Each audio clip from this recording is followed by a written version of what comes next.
ایک روز چنگیز خان اپنے بیٹوں کے علاوہ اپنے سارے سالاروں کے ساتھ بیٹھا جلال الدین کے متعلق ہی گفتگو کر رہا تھا، نئے احکامات دے رہا تھا۔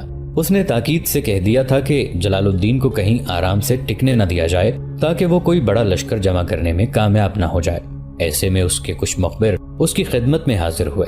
جب انہیں چنگیز خان کے سامنے پیش کیا گیا تو قبل اس کے کہ چنگیز خان ان سے کچھ پوچھتا، پہلے انہوں نے چنگیز خان کو جھک کر تعظیم دی، پھر ایک بولا اور کہنے لگا، بگدو، ہم مختلف سمتوں سے آ کر راستے میں اکٹھے ہوئے ہیں اور مختلف سمتوں کی خبریں لے کر آئے ہیں۔ بگدو، پہلی خبر یہ ہے کہ جلال الدین خوارزم شہر کی طرف آیا تھا، لیکن اب وہ خوارزم شہر سے کوچ کرنے والا ہے، اس لیے کہ خوارزم شہر کے اندر مسلمانوں کا ایک سالار جس کا نام قتلغ خان ہے اس نے قیام کر رکھا ہے، اور اس کے پاس 90,000 کا ایک لشکر ہے، اور یہ قتلغ خان جلال الدین کا مخالف ہے۔ دوسری خبر یہ ہے کہ علاؤ الدین خوارزم شاہ کے مرنے کے بعد بڑے سالاروں میں سے ایک سالار جس کا نام عمر کافی ہے وہ اس کے ساتھ تھا۔ اس کے مرنے کے بعد زیادہ تر لشکری منتشر ہو چکے ہیں، چونکہ لشکری بددل تھے، تاہم عمر کافی کے ساتھ چھوٹا سا لشکر ہے جسے لے کر وہ جلال الدین کی طرف کوچ کر رہا ہے۔ بگدو، تیسری خبر یہ ہے کہ مسلمانوں کے نامور سالار نظام الدین اور اس کے نائب عارض زوزنی، انہوں نے دہستان کی سرزمینوں میں قیام کر رکھا ہے۔ برگا خان اور اس کے سارے ساتھیوں کے علاوہ ہمارے قبیلے کی بیٹی اولون بھی اس کے ساتھ جا کے شامل ہو چکی ہے۔ ہم یہ افواہیں بھی سن چکے ہیں کہ اولون نظام الدین کو پسند کرنے لگی ہے۔ ساتھ ہی یہ خبر بھی بڑی اہم ہے کہ نظام الدین وہی کوشان خان ہے جو ایک بار ہمارے شہر قراقرم میں بھی گیا تھا، جہاں اس کا مقابلہ ہمارے سالار کراچا سے ہوا تھا، اور کراچا کو اس نے ایک ہاتھ سے اٹھا کر فضا میں معلق کیا، پھر آپ کے پاؤں کے پاس ڈال دیا تھا۔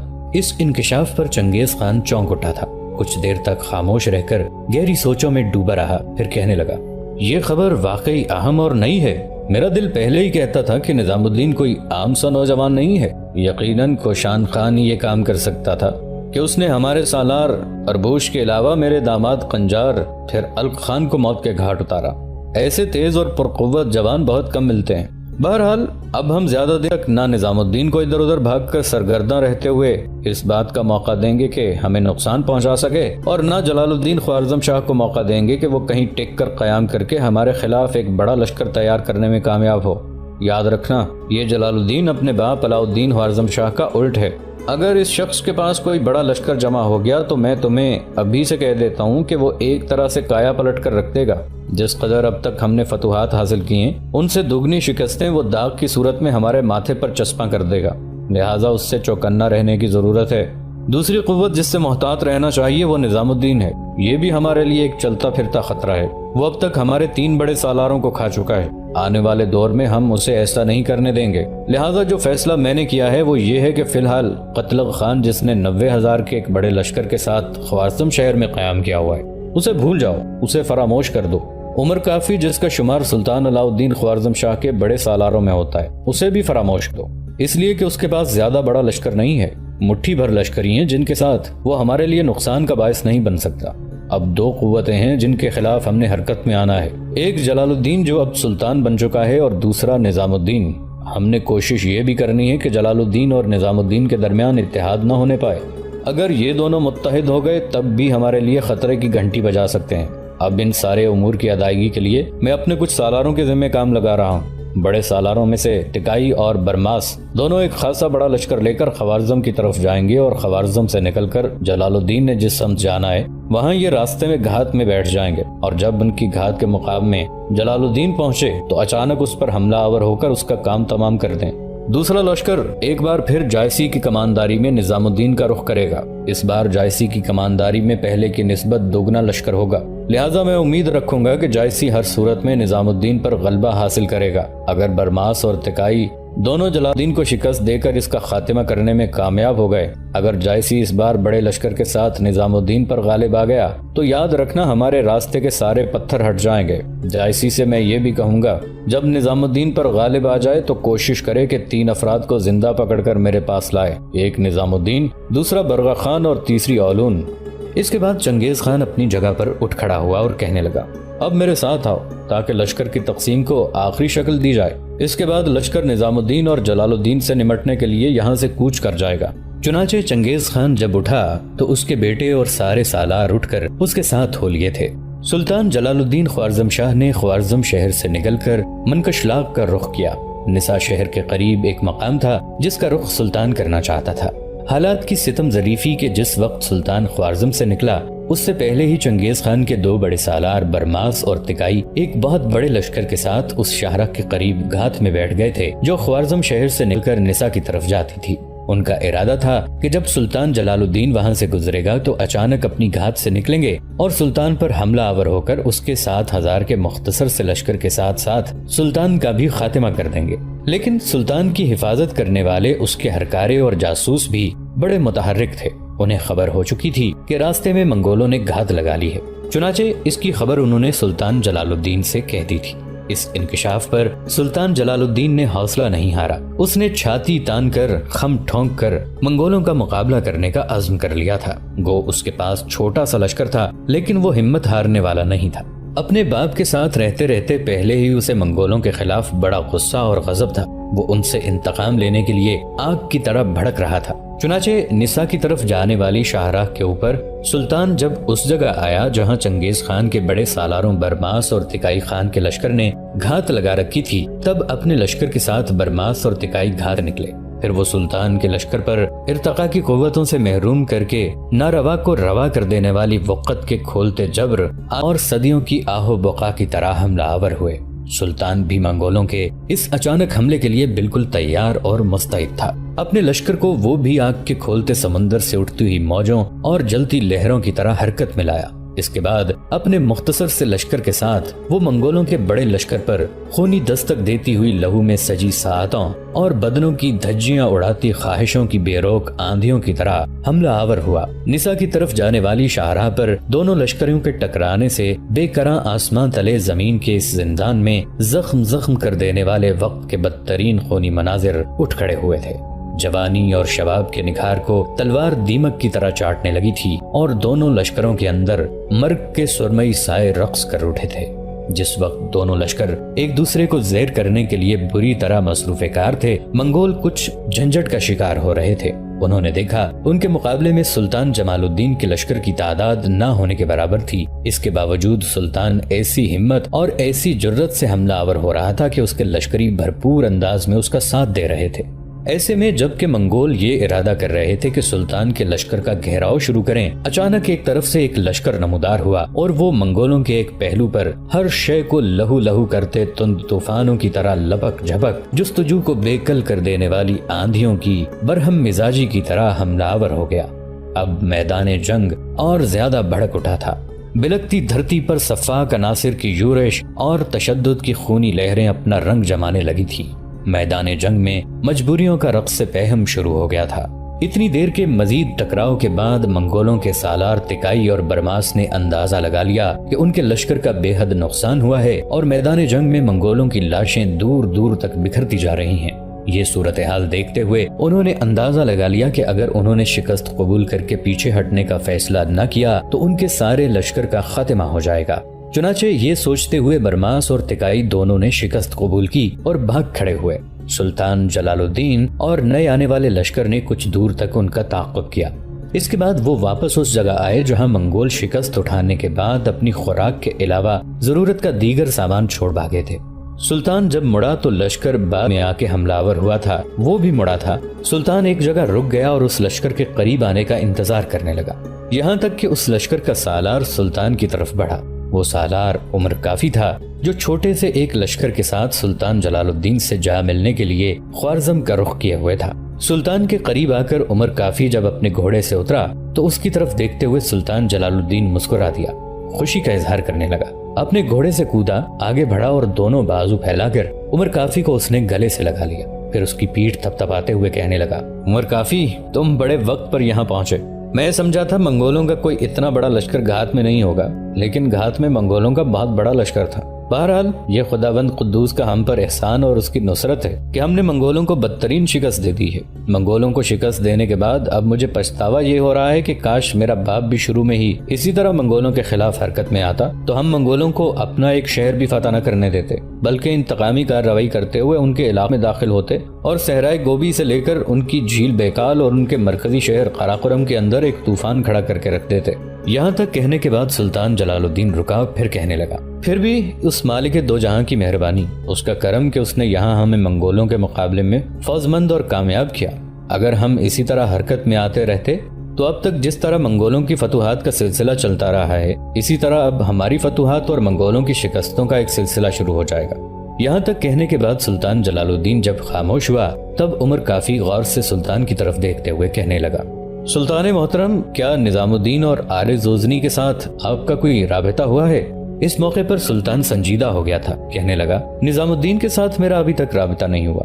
دراصل میرے باپ نے نظام الدین اور عارض غزنی کی جدوجہد اور اس کی قوتوں اور اس کی ہنرمندی کو زنگ آلود کر دیا ہے، بجائے اس کے کہ سلطان اس جیسے سالار کو اپنے ساتھ رکھتا اور منگولوں پر ضرب لگاتا۔ سلطان نے اس کے ذمے یہ کام لگایا ہے کہ وہ ہر شہر میں منگولوں کی راہ روکتے ہوئے ان کی پیش قدمی میں سستی پیدا کرے اور ساتھ ہی ساتھ سلطان کے لشکر کے لیے رسد کا سامان بھی فراہم کرتا رہے۔ عمر کافی میرے بھائی، کیا یہ کام نظام الدین کے کرنے کا تھا؟ میرے باپ کو چاہیے تھا نظام الدین کو اپنے ساتھ رکھتا اور کام لیتا، وہ کام جو منگولوں کے لیے نقصان کا باعث ہو سکتا تھا، لیکن افسوس میرے باپ نے بھی کچھ نہیں کیا، وقت ضائع کر دیا اور ادھر ادھر سرگرداں رہتے ہوئے اپنا آپ بھی گنوایا اور اپنی ساری سلطنت گنوانے کے ساتھ ساتھ سارے شہروں کو تباہ اور برباد کر کے رکھ دیا۔ اس وقت نظام الدین اور عارض غزنی کہاں ہیں؟ مجھے کچھ خبر نہیں۔ ہاں، مجھے یہ خبریں ضرور پہنچی ہیں کہ وہ گاہے بگاہے منگولوں سے ٹکراتا رہتا ہے اور اس ٹکراؤ کے دوران اس نے منگولوں کے 3 بڑے سالاروں اربوش، الک خان، چنگیز خان کے بڑے سالار اور اس کے داماد قنجار کو موت کے گھاٹ اتارا۔ یہ بھی خبریں مجھ تک پہنچی ہیں کہ چنگیز خان نے اپنے ہمسایہ قبیلہ تائشوت کے سردار برغا خان پر بھی قابو پا کر اسے اپنے لشکر میں شامل کیا تھا اور اس کے ساتھ اس کے قبیلے کے لوگ بھی تھے، اور برغا خان چنگیز خان سے بغاوت کر کے نظام الدین سے مل چکا ہے۔ اب ہم نے یہ جاننے کی کوشش کرنی ہے کہ نظام الدین اس وقت کہاں ہے۔ یہاں تک کہنے کے بعد سلطان رکا، پھر عمر کافی کی طرف دیکھتے ہوئے کہنے لگا، عمر کافی میرے بھائی، میرے پاس 7,000 کا لشکر تو ضرور ہے، لیکن میرے پاس رسد کا کوئی سامان نہیں ہے۔ کھانے پینے کی جو اشیاء یہاں ہیں یہ لشکری اپنے ساتھ اٹھائے ہوئے ہیں۔ اب منگولوں کے اس لشکر کو جو ہم نے شکست دی ہے تو اس سے کچھ کھانے پینے کا سامان ملے گا۔ میرے خیال میں یہ سامان چند دن کے لیے کافی ہوگا۔ میں چاہتا ہوں کسی نہ کسی طریقے سے نظام الدین کا پتہ چل جائے کہ وہ کہاں ہے۔ میں اسے اپنے ساتھ لشکر میں شامل نہیں کرنا چاہتا، میں اس سے ایک اور کام لینا چاہتا ہوں۔ میں چاہتا ہوں کہ میں خود ادھر ادھر بھاگ دوڑ کر اپنے لشکر کی تعداد بڑھاؤں، نظام الدین ایک لشکر کے ساتھ علیحدہ رہے، جب کبھی بھی منگول اس سے ٹکرائیں میں اچانک اس کی مدد کو پہنچوں، اور اگر منگول مجھ سے ٹکرائیں تو نظام الدین اور عارض غزنی ہماری مدد کو پہنچے۔ عمر کافی نے اس سے اتفاق کیا۔ پھر پہلے زخمیوں کی مرہم پٹی کی گئی، جو سامان منگول چھوڑ کر بھاگے تھے وہ سارا سامان سلطان نے سمیٹا، اور پھر پیش قدمی کرتے ہوئے سلطان اس شاہراہ پر سفر کر رہا تھا جو نیا شہر کی طرف جاتی تھی۔ جس وقت سلطان جلال الدین خوارزم شہر سے نکلا تھا تو اس کے پیچھے پیچھے اس کے دونوں بھائی ازلاق اور آق بھی اپنے لشکر کے ساتھ خوارزم شہر سے نکلے۔ انہوں نے بھی سلطان کے پیچھے پیچھے نسا شہر کا رخ کیا تھا۔ سلطان تو منگولوں کو بدترین شکست دینے کے بعد نسا شہر جانے والی شاہراہ پر آگے بڑھ گیا تھا، چنانچہ ازلاق اور آق دونوں بھائی بھی اسی شاہراہ پر سفر کر رہے تھے۔ نسا شہر کے حاکم کو خبر ہو چکی تھی کہ شاہراہ کے کنارے منگول گھات میں ہیں، اور یہ کہ انہیں شکست دینے کے بعد سلطان جلال الدین تو آگے بڑھ گیا ہے اور منگولوں نے پھر گھات لگا لی ہے اور ان کو کمک بھی مل گئی ہے۔ چنانچہ جب ازلاق اور آق دونوں بھائی اپنے لشکر کے ساتھ اس جگہ پہنچے جہاں سلطان جلال الدین پر منگول حملہ ہوئے تھے تو منگول پھر گھات سے نکلے۔ ازلاق اور آق دونوں کو چونکہ نسا شہر کے حاکم نے ان کی موجودگی سے آگاہ کر دیا تھا، لہٰذا وہ منگولوں کا مقابلہ کرنے کے لیے بالکل تیار تھے۔ اپنی گھات سے نکل کر منگول موت کی زہریلی لہروں کی طرح حملہ آور ہوئے۔ چونکہ ازلاق اور آق بھی دونوں منگولوں کے اس حملے سے آگاہ تھے، لہٰذا جوابی کارروائی کرتے ہوئے وہ بھی منگولوں پر چٹکتی چنگاریوں کو بھڑکتے شعلوں شراروں میں تبدیل کر دینے والے کھولتے آتشیں لاوے کی طرح ٹوٹ پڑے تھے۔ کچھ دیر تک ہولناک جنگ جاری رہی، اور جس طرح سلطان جلال الدین نے منگولوں کو بدترین شکست دے کر بھاگ جانے پر مجبور کر دیا تھا، ازلاق اور آق کے مقابلے میں بھی منگول کوئی کامیابی حاصل نہ کر سکے تھے، اور جوں جوں جنگ طول پکڑنے لگی ان کی حالت زنداں کے آزار، ضیاء آشام تیرگی، مایوسی اور شکست سے بھی ابتر ہونا شروع ہو گئی تھی، یہاں تک کہ منگولوں کو بدترین شکست کا سامنا کرنا پڑا اور وہ شکست اٹھا کر بھاگ گئے۔ ازلاق اور آق نے یہ خیال کیا کہ چونکہ منگولوں کے لشکر کے کافی حصے کو موت کے گھاٹ اتار دیا گیا ہے اور اب منگول مڑ کر حملہ آور ہونے کی کوشش نہیں کریں گے، لہٰذا انہوں نے ایک حماقت اور بے وقوفی کی اور وہیں انہوں نے پڑاؤ قائم کر لیا تاکہ آرام کر سکیں۔ اسی دوران منگولوں کی مدد کے لیے ایک اور بڑا لشکر پہنچ گیا، چنانچہ منگولوں نے اس وقت ازلاق اور آق کے لشکر پر حملہ کیا جس وقت وہ ہتھیار کھول کر آرام کر رہے تھے۔ منگولوں نے جب حملہ کیا تو ازلاق اور آق کے ساتھیوں نے سنبھل کر جوابی کارروائی کرنا چاہی، لیکن منگول بہت زیادہ تھے۔ انہوں نے ازلاق اور آق کے لشکر کا گھیراؤ کر لیا اور سب کو قتل کر کے موت کے گھاٹ اتار دیا۔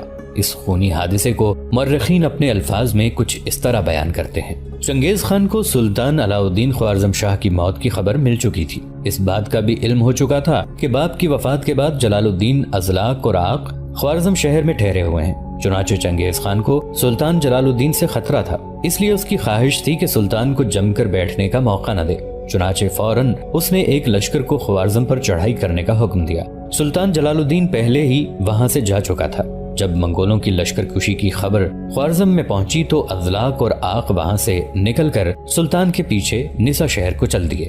منگولوں کا جو لشکر خوارزم کی طرف بڑھتا چلا آ رہا تھا، جب اسے معلوم ہوا کہ جلال الدین اپنی مختصر سی جمعیت کے ساتھ ادھر ہی کو آ رہا ہے، تو وہ راستے میں جہاں سے سلطان نے گزرنا تھا گھات میں چھپ کر بیٹھ گئے۔ سب سے پہلے جلال الدین اپنے لشکر کے ساتھ وہاں سے گزرا تو منگولوں نے گھات سے نکل کر سلطان پر حملہ کر دیا۔ ہر چند منگولوں کا حملہ اچانک تھا، لیکن سلطان سنبھل گیا اور ایسی بے جگری سے لڑا کہ منگولوں نے بھاگ کر جان بچائی۔ 3 دن کے بعد ازلاق اور آق بھی اپنا لاؤ لشکر لیے ہوئے وہیں سے گزرے۔ چونکہ منگولوں کو ان کی آمد کی اطلاع مل چکی تھی، اس لیے ان کے انتظار میں وہیں دب کے بیٹھے رہے۔ ادھر نسا شہر کے حاکم کو بھی منگولوں کی موجودگی کا علم ہو چکا تھا۔ اس نے قاصد کے ذریعے ازلاق اور آق دونوں کو خبردار کر دیا تھا کہ وہ فلاں وقت وہاں سے گزرتے وقت محتاط رہیں۔ ازلاق اور آق جب استوا کے مقام سے گزرے ہی تھے کہ منگولوں نے کمین گاہ سے نکل کر حملہ کر دیا۔ چونکہ وہ دشمن کے مقابلے کے لیے پوری طرح تیار تھے، اس لیے جی توڑ کر لڑے۔ منگولوں کو شکست ہوئی، وہ بھاگ کھڑے ہوئے، میدان مسلمانوں کے ہاتھ میں رہا۔ لیکن بدقسمتی سے اس کامیابی کے بعد ازلاق اور آق یہ سمجھ بیٹھے کہ چونکہ منگول بھاگ گئے ہیں اس لیے اب کوئی خطرہ نہیں رہا۔ چونکہ منگول شکست اٹھا کر بھاگے تھے اور ان کی تعداد کو بھی کم کیا گیا تھا، لہٰذا اس امر کا کوئی خدشہ نہیں تھا کہ وہ واپس آ کر پھر سے حملہ کرنے کی جرت کر سکیں گے، اس لیے سستانے کے لیے وہیں رک گئے۔ اتفاقاً منگولوں کا ایک اور بھاری لشکر وہاں نکلا اور انہوں نے چاروں طرف سے گھیر لیا۔ یہ لوگ بھی اٹھ کھڑے ہوئے، تلواریں نیاموں سے نکل آئیں، مرتا کیا نہ کرتا۔ خوب ہاتھ مارے گئے، لیکن دشمن کی کثیر تعداد کے سامنے کیا کر سکتے تھے؟ کٹ کٹ کر گرتے رہے، یہاں تک کہ سب کے سب قتل کر دیے گئے۔ چنگیز خان نے نظام الدین سے نمٹنے کے لیے جو لشکر مقرر کیا تھا اس کی خاصی بڑی تعداد تھی۔ اس کے ذمے یہ کام بھی لگایا گیا تھا کہ نظام الدین کا خاتمہ کرنے اور ٹھکانے لگانے کے بعد وہ لشکر سلطان جلال الدین خوارزم شاہ کے پیچھے لگ جائے۔ چنانچہ نسا کی طرف جانے والی شاہراہ پر تیزی سے سفر کرتے ہوئے سلطان جلال الدین نیشاپور شہر پہنچ گیا۔ اس نے نیشاپور کے نواح میں قیام کے دوران نیشاپور کے لوگوں کو ترغیب دی کہ وہ منگولوں کے خلاف اٹھ کھڑے ہوں۔ منگول ناقابل شکست نہیں اور انہیں یقین دلایا کہ اگر وہ لوگ سلطان کا ساتھ دیں تو سلطان منگولوں کو شکست دے کر مار بھگانے میں کامیاب ہو جائے گا۔